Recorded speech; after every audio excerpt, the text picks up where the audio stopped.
chez le gynéco, on a confirmé, oui, tu es enceinte de 2 mois. C'est-à-dire de 8 semaines. Elle m'a directement dit, il faut que la semaine prochaine, tu viennes commencer les visites prénatales.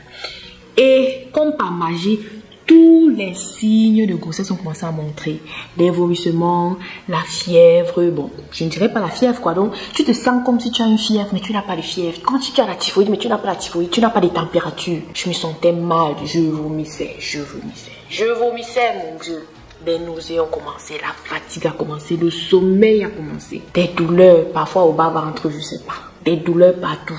Je me sentais mal, faible. J'avais maigri. Ça n'allait pas, je n'arrivais pas à manger. Même mes repas, tout ce qui me plaisait, je ne pouvais plus manger. Tout ce qu'il fallait que je mange, il fallait qu'il y ait le piment. Oui, c'est vrai que ceux qui me connaissent savent que j'aime le piment. J'aime tout ce qui est bien épicé, bien brisé là. Mais même ça ne passait pas. La salive pleine la bouche. Et le visage qui était comme si ça avait enflé. J'avais toujours les pâles, mon Dieu. Même malgré le make-up, j'étais là comme ça. Ça n'allait pas. Et chaque fois j'allais voir la gynéco là, on a commencé, on a fait les examens. Oui, toute la batterie d'examens qu'on fait là. Tout allait bien, les examens n'étaient pas faits. On commençait à prendre une tas de médicaments du jour au lendemain, mon Dieu. Les vitamines, le fer, ceci, c'est là, mon Dieu. Je n'en pouvais plus. Et on m'a même donné un médicament contre les vomissements, mais ça ne marchait pas. C'était comme si plus je prenais le médicament, plus je vomissais encore plus. Donc, ça n'allait pas. J'étais vraiment dans tous mes états. Mais contrairement à d'autres, quand même, je parvenais à faire quelque chose parce que on m'avait dit, ça va te menacer, mais d'ici 3, 4, 5 mois ou plus tard, les nausées vont diminuer. Bien que j'ai continué à vomir jusqu'au jour de mon accouchement parce que, ouais, c'était ma part là-bas. Donc là, c'était ma bête noire. Mais au moins, à partir de 3, 4, 5 mois, j'arrivais au moins à manger. Si je mangeais... Donc, il fallait que je cible les heures. Quand je mangeais tôt le matin, ça c'est sûr, ça va sortir. Mais quand j'attendais, je mangeais peut-être à partir de 12 heures ou en soirée, ça ne sortait pas. Donc, le matin, là, ça n'allait pas. Et en plus de ça, comme j'ai dit plus tôt, on avait programmé faire le toqué-porte et on avait aussi programmé se marier, en fait. Donc, à un moment, je me suis même dit, il faut qu'on renvoie ça quand je vais accoucher. Mais après, quand j'ai réfléchi, j'ai dit, quand j'aurai un bébé, si je ne parviens pas à faire ça quand l'enfant est dans le ventre, c'est quand il va sortir, parce que j'aurai l'enfant la main que je vais pouvoir organiser un mariage. Non. On voulait peut-être faire des grandes cérémonies, genre faire l'église, faire ceci, mais avec tout ça, j'ai dit, papa, je ne vais pas m'en sortir tout seul ici. Peut-être si j'étais en Afrique où il y a la famille qui pouvait prendre soin de ça, oui, on pouvait faire des grands mariages, organiser des grandes fêtes. Mais ici, là, tu sais quoi? On va aller signer l'acte de mariage. Le reste, là, on va voir après. Et ceux du pays, ils vont se gérer là-bas avec la dot et tout le reste. Parce que je ne peux pas. Et même pour organiser le mariage au Danemark, parce que je me suis mariée à Copenhague, au Danemark. On s'est mariés à Copenhague, au Danemark. Et je vais mettre quelques photos. C'est vrai que je voulais me faire un vlog de Juju de mon mariage, mais... Oui, le temps, quand le mariage est passé, j'étais fatiguée, il fallait que je prépare la venue du bébé, donc je n'ai jamais pu le faire. Et je crois que c'est fait très vraiment belle, mais organiser, ce n'était pas facile. Et si je dis que j'ai fait quelque chose là-bas, bon, j'ai fait quelque chose à mon niveau, mais la plupart des choses, c'est mon mari qui faisait. C'est lui qui faisait parce que moi, parfois, il y avait des jours, il me laissait au lit, il partait travailler, il rentrait, me trouvait au même endroit. Il préparait, on mangeait. Et je mangeais même, ça ne restait toujours pas dans le ventre. Donc... c'était vraiment ok, bon, surtout pour la période là, parce que j'ai su que j'étais enceinte, je crois, en mars, avril, et puis on s'est marié le 28 juillet. Ouais, je peux pas oublier. C'est quand même une date spéciale, je peux pas oublier, le 28 juillet. Et ça faisait à peine, je crois, ça faisait en tout 1 an, 1 mois qu'on se connaissait. Ouais, après notre rencontre en fait. Donc, après, quand j'ai terminé les 3 mois, les 4 mois, les vomissements sont un peu stabilisés, je pouvais quand même déjà un peu manger. Je pouvais vaquer à mes occupations. Et si vous observez bien, c'est pendant ces moments-là, je crois que c'était août-septembre que j'ai recommencé avec YouTube. Parce que, ouais, je me sentais déjà un peu bien. Et ouais, après ça, la grossesse se passait, comment on peut dire que j'arrivais à gérer. Hein. Je pouvais faire la couture, je coiffais mes clientes. Je vaquais à mes occupations, quoi. Je retrouvais peu à peu ma routine. C'est vrai que l'habillement avait changé, le corps changeait tous les jours. Et vraiment, c'est pendant la grossesse que j'ai confirmé que tout ce qu'on dit que non, les crèmes, contre les végétudes, là, vraiment, c'est la foutaise. J'ai utilisé tout genre, j'ai hydraté, j'ai fait ceci. Mais ça n'a pas empêché que j'ai quand même quelques traits sur le ventre. Il y a d'autres qui ont la chance, comme j'ai dit. L'affaire là, c'est la chance. Donc, il faut être génétiquement disposé. Si dans tes gènes, il n'y a pas l'affaire là, tu ne vas pas voir. S'il y a les vertus, tu montes, tu descends, tu vas avoir ça. Et ce n'est pas grave, franchement, ce n'est pas grave. Comme j'ai dit dans ma vidéo, je parlais de comment j'ai gardé une peau claire et j'ai évité les masques de grossesse. Je parlais là-bas, il faut essayer de bien te nourrir pour que oui, le changement ne soit pas tellement drastique au point de t'attrister. Malgré les vertus, oui, je suis toujours là. J'ai juste la poitrine. J'ai bien envie de me lever.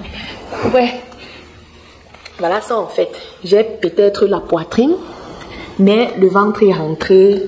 Tout va bien. J'ai plus ou moins presque la même corpulence que j'avais. Donc c'est un peu ça. La grossesse s'est très bien passée en gros. C'est vrai, j'avais toujours les problèmes j'avais toujours les problèmes de nausées jusqu'au dernier jour, même jusqu'au jour de l'accouchement. Et ouais, finalement, on s'est préparé et le jour de l'accouchement est arrivé. Et il faut avouer que oui, j'ai dépassé les dates probables. Ouais, je crois que j'ai accouché à 41 semaines plus un jour. Ouais, donc 40 plus 8 en fait. Qui est déjà plus de 9 mois. Bon, moi, c'était quand même étrange pour moi. C'était un stress pour moi parce que on me disait toujours non, les prévenez pas accouchent avant la date probable, mais ce n'a pas été le cas pour moi. Et c'est même quand j'ai traversé la date probable qu'on m'a dit que non, plutôt les prévenez pas accouchent toujours après. Donc, chaque fois j'arrivais, quand j'atteins la date probable, j'étais déjà sur le stress. On me disait, va marcher, va faire ceci, cours, faire les étirements, faire la gymnastique avec le ballon, pour que l'enfant descende. J'ai dit, ah, ok. Donc, finalement, le médecin me disait que si j'atteins je crois qu'il m'avait dit les 42 semaines, il va falloir qu'on provoque. Mais moi, je ne voulais pas qu'on provoque parce que je voulais qu'on accouche normalement.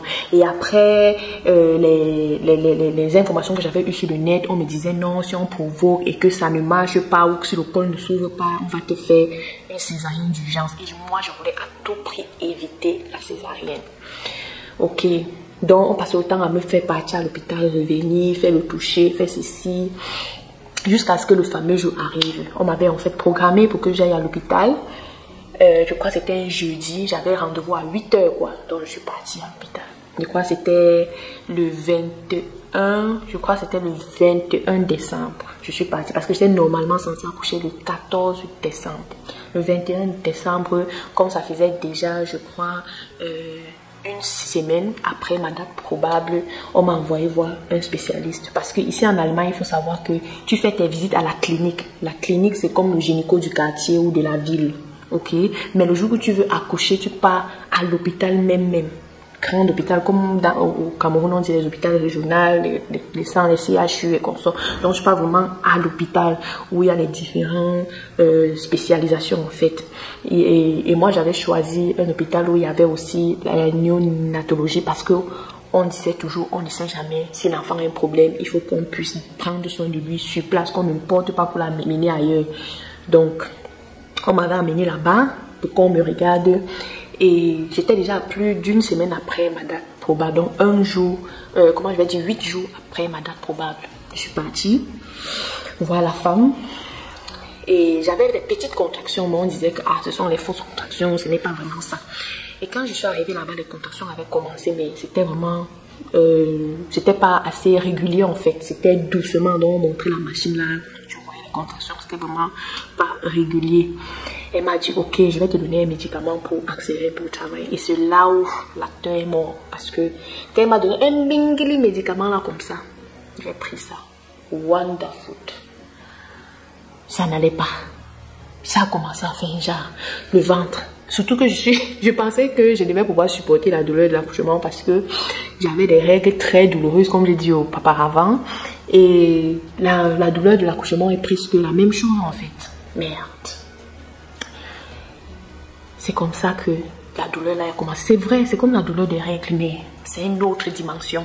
Ça commence à venir, Elle m'a dit ok, on m'a montré ma chambre que je me couche. Elle m'a dit si ça fait mal jusqu'à là, je peux supporter. J'appuie quelque part et l'infirmière vient. Ou bien si je veux, je marche, je viens les voir là-bas. Merde, je suis allée me coucher. Et j'ai vu, et les contractions ont commencé à accélérer. En un temps encore, ça a commencé à accélérer. Ça n'allait pas. Quand ça arrivait à un niveau, peut-être 1 heure de temps après qu'elle m'ait donné le médicament, là, j'ai marché, j'ai porté mes 2 pieds, je suis partie, elle m'a dit à Fabla que ça ne va pas. Elle m'a dit que je veux m'asseoir dans la baignoire. J'ai dit oui. Peut-être me mettre dans la baignoire avec l'eau chaude, l'eau tiède, je vais pouvoir supporter. En ce moment-là, mon mari était déjà là parce que oui, j'étais à l'hôpital, mais on était encore en train de déménager. Donc le matin, il était allé il est venu me déposer à l'hôpital. Après, il est rentré pour porter certaines choses. À un moment, je l'ai appelé que oui, voilà, quand il a fini, il est venu me trouver. Ça n'allait pas. Je suis partie là-bas. Et le travail n'accélérait pas. Ça faisait mal comme ça. On touchait, on disait, ah, tu as 1 doigt, tu as 2 doigts. J'ai dit, ça va un jour arriver. Pour finir, on a fait les va-et-vient comme ça, là. Je suis arrivée à l'hôpital, là, je crois, jeudi, comme j'ai dit, à 8 h. Parce que j'avais rendez-vous. Et j'ai accouché le lendemain à 8 h 30. Pour vous dire que j'ai bavé. Et ce n'était que les vomissements. Comme on dit qu'il y a des femmes qui font les selles pendant l'accouchement. Moi, je n'avais pas fait les selles. Mais je faisais que vomir. Vomir alors que je n'avais même pas mangé. J'avais juste bu l'eau. Je faisais que vomir. Ça n'allait pas. Jusqu'à l'accoucher le lendemain à 8 h 30. Avec tellement de difficultés. Tellement parce que finalement, j'ai atteint les 9 doigts, je crois, vers les 5 heures comme ça. Ça n'allait pas. Quand on m'a même dit de pousser, je n'avais même plus la force. On dit pousse, je n'ai plus la force. La femme là me dit, ah, si tu ne pousses pas, on va te faire la césarienne d'urgence. Oh. Et l'enfant est déjà tellement descendu. Pousse. J'ai dit, je ne peux pas. Pousse. Mon mari était là, que oh, maman, pousse aussi. On m'a donné tout là d'arrêter. J'ai poussé jusqu'à un moment, j'ai seulement vu l'enfant est sorti. Et l'enfant est d'abord sorti, la tête est d'abord sortie. Après, pour que les épaules sortent, c'était pas facile parce que l'enfant était vraiment gros. 4 kg 100 grammes. L'enfant était vraiment gros. Après ça, on a pris l'enfant, on a ausculté l'enfant et moi maintenant, les déchirures de ça. Ouais, 4 kg 100, donc les déchirures sérieuses. On a fait ça, on a cousu. On m'a porté, on m'a mis dans ma chambre. J'étais couchée comme ça.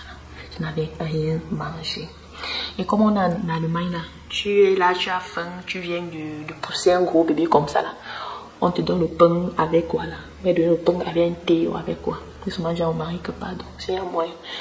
Je pars à la maison, il est à la maison, fait les pommes, le bouillon de pommes pour moi. Il est venu avec, j'ai mangé, avec des fruits, j'ai mangé. Et l'enfant était là parce que bon, quand l'enfant a les difficultés à sortir, si l'on le tire et puis il faut qu'il reste, comment je vais dire, en mute là, sur observation avant qu'on te remette l'enfant. Donc tu restes là-bas. Et le fait même qu'ils ont même pris l'enfant là, pour moi, c'était même une bonne chose parce que je pouvais me reposer. Parce qu'il y avait une autre femme à côté de moi, elle avait la césarienne. Et quand je voyais comment elle avait la césarienne, elle n'arrivait pas à se lever. Et elle était là, elle devait changer les couches de l'enfant, vraiment. Ça n'allait pas aller parce qu'on ne laisse pas ton mari dormir avec toi là-bas. Il doit rentrer parce que oui, tu n'es pas seul dans la chambre, on était 2 dans la chambre. Une chose que j'ai remarqué, parce que quand j'étais enceinte, je voyais tellement les vidéos de grossesse, comment les gens racontaient, comment leur accouchement s'est passé, comment après l'accouchement c'est fait, maman. Il y a tellement de choses qu'on ne nous a pas dit. Après même qu'on t'ait cousu là-bas en bas et que tu vas aller faire les selles. C'est la magie, je ne peux pas expliquer. Si je t'explique, tu comprends ce que j'ai mal expliqué. C'est un truc que tu dois vivre. Et après, je n'avais pas vu de vidéo, quelqu'un me disait que non, quand tu vas donner le sein à l'enfant, tu auras mal au ventre. Donc, pour que l'utérus puisse se contracter et rentrer en sa position, c'est encore une douleur pas possible. Pas possible. Donc, et ça dure minimum pendant 2 semaines après l'accouchement. Minimum. Donc, je crois qu'on m'a dit ça, on m'a dit que ça s'appelle les tranchées. Je ne connaissais pas l'autre là. Je savais que comme j'ai déjà eu mal à l'hôpital comme ça là, je ne vais plus avoir mal. Peut-être encore, oui, comme j'ai eu les déchirures, c'est ça qui va me faire mal. Je ne savais pas que même pour donner le sein à l'enfant, ça fait mal. Les tétons font mal. Le ventre fait mal. Tu ne peux rien faire. Tu ne peux ni t'asseoir, ni te coucher. Donc, tu ne peux rien faire. Je restais couchée comme ça. Et comme l'enfant était dans les trucs de néonat là, il fallait que je tire le lait, je ne vais pas donner. Il fallait que je fasse ceci, il fallait que je fasse cela. Vraiment, c'était une... Comment je vais dire? Tout ce que je peux dire, c'est qu'il faut vouloir. Parce que la douleur qu'il y a, il faut que ça soit quelque chose que tu veux. Sinon, après le 1 là, tu vas la vite, tu vas dire que je ne viens plus ici. Mais ce qui est marrant, c'est que Même maintenant que je vous parle, je n'arrive même plus à décrire la douleur parce que j'ai déjà oublié. C'est fini en fait. C'est vrai que oui, même les déchirures, je crois que ça fait le 22 de ce mois, ça fait 2 mois jour pour jour que j'ai accouché et la blessure a guéri, l'enfant va bien, je vais bien, mon ventre est rentré. Bon, j'ai attaché peut-être quelques fois le ventre et après c'est rentré. Je n'arrive même plus à décrire la douleur parce que c'est passé en fait, c'est passé. Donc ce n'est plus... Je ne sais pas comment je vais expliquer ça. Dieu est vraiment merveilleux. Tout ce que je peux dire, c'est que le Seigneur est merveilleux. Parce que s'il faisait en sorte qu'on puisse se rappeler de la douleur, c'est qu'aucune femme ne va accoucher comme on voit les femmes accoucher là. Parce que moi, je disais à ma mère, mais... Donc c'est comme ça que ça fait mal. Et tu as fait 6 enfants.